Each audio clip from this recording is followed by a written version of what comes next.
ایک کسان جو کہ بہت چالاک آدمی تھا، اس کے 3 بیٹے تھے جو کہ کوئی کام نہیں کرتے تھے۔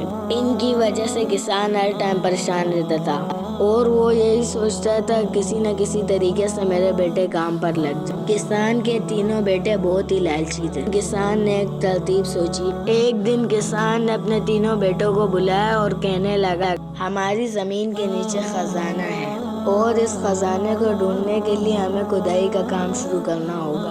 کسان کے بیٹے یہ سن کر بہت خوش ہوئے، ان کے دل میں لالچ آ گئی اور وہ کہنے لگے، ابا ہم کل سے ہی کھدائی کا کام شروع کرنے لگ جائیں گے۔ یہ سن کر کسان بہت خوش ہو گیا اور سوچنے لگا کہ اب میرے بیٹے محنت کرنے لگ جائیں گے۔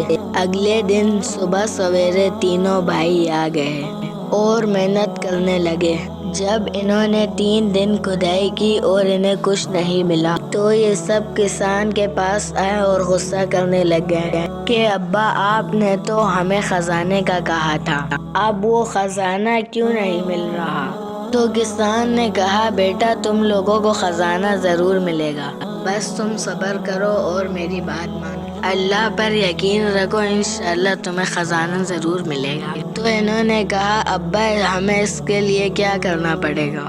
کسان نے کہا، تم نے یہ جو کھدائی کی ہے کل سے اس میں بیج بونا شروع کرو۔ اگلی صبح تینوں بھائیوں نے آ کر یہی کام کیا۔ پھر انہوں نے والد سے کہا، ہمیں کیا کرنا ہوگا؟